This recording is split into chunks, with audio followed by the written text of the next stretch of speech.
breaking inputs coming in. That's a very important detail that we are getting is a major shift in government's policy for vaccine approvals that's being seen as a move to boost vaccine availability in the country. The centre is all set to fast-track emergency approvals for foreign-produced COVID-19 vaccines that have been granted nod in other countries. And these vaccines may be granted emergency use approval. Very important details there. It's a big change in the vaccine policy in India to boost availability. For more on this, I'm joined by Ayushman, who's getting these inputs for us. Ayushman, very important development there. Big change in the vaccine policy in India. This comes in the backdrop of a lot of states writing to the centre to release more vaccine doses, and now we know that the government is all set to fast-track emergency approvals. What more can you tell us?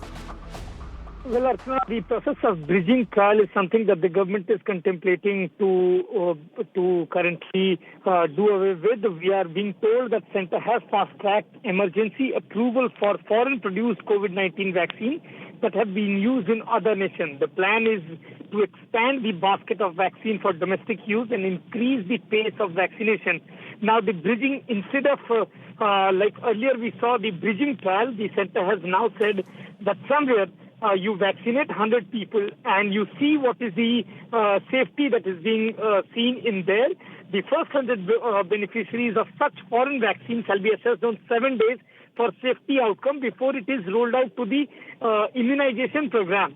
Now, earlier, the post-approval of parallel clinical bridge trial was in place, for which one has to conduct the local clinical trial as per the provision of the schedule of new clinical trial rules. So now the government has said that first 100 beneficiaries of all foreign vaccines, when they come in India, their safety will be assessed for 7 days, and if they are approved by the FDA, which is in United States, WHO, MHRA, which is for the UK, and PMDA, which is for Japan, if they are approved from these countries.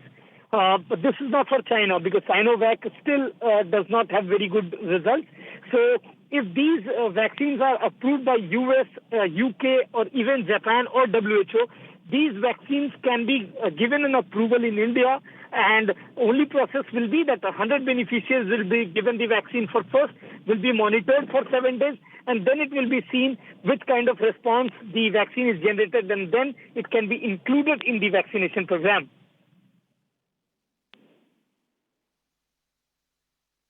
Right, very important details there, Ayushman, as you're saying that India is all set to fast-track its emergency approval for vaccines that have been approved by these countries that you mentioned, US, Japan, and also by WHO. We'll have to wait and watch. It's a very forward-looking development. This comes right after Sputnik got a nod yesterday. For the benefit of our viewers, can you please put things into perspective, as we were discussing how a lot of states have written to centre asking for more vaccine doses, and in fact they were also saying that they might run out of their vaccine doses anytime soon. So what is the status as of now? Are those states still struggling with vaccine doses? And this comes as a very positive piece of information that more options will be in India soon. See, right now we have Pfizer, we have Moderna, we have Sinovac, we have Sputnik, which has now got the approval. There is Johnson & Johnson, which has come to India. In very short time, we are going to see their application for emergency use authorization as well. Now, the point was, when a vaccine which has gotten approval from WHO, or when it is getting approval from FDA, what is the problem that why can't we actually permit the vaccine in India for people, because currently, if you see, cases are rising. Now, the NEGVAC discussed this entire matter, in which Dr. V.K. Paul was also there. So NEGVAC recommended this, that we can actually do this, that all those vaccines which are there in foreign, which are actually having the approval from WHO or FDA, they can actually come to India, they can vaccinate first 100 people, and then when you have the 7 days response, you can see if the safety response is proper or not.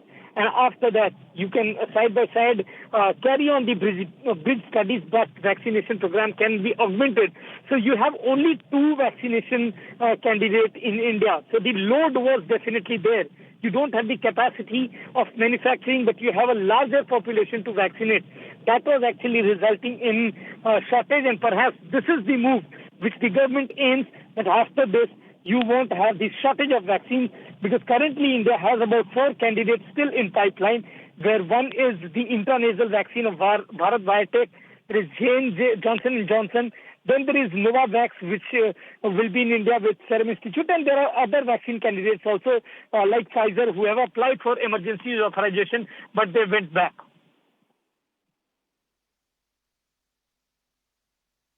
Correct. Thank you, Ayushman, for those very, very important details on how India is planning to fast track its emergency approval for more vaccines, and India could have more options, because this comes at a very important time, because a lot of states have cited vaccine shortage, and some of them had to even shut their vaccination centers. And this is a very important piece of information that we are getting, as Ayushman was reporting on it. India is all set to give nod to vaccines that have been approved in the US, Japan, and even by the WHO. There'll be a different trial now. We'll have to wait and watch as to when this process begins, and India could have more options as far as the vaccines are concerned.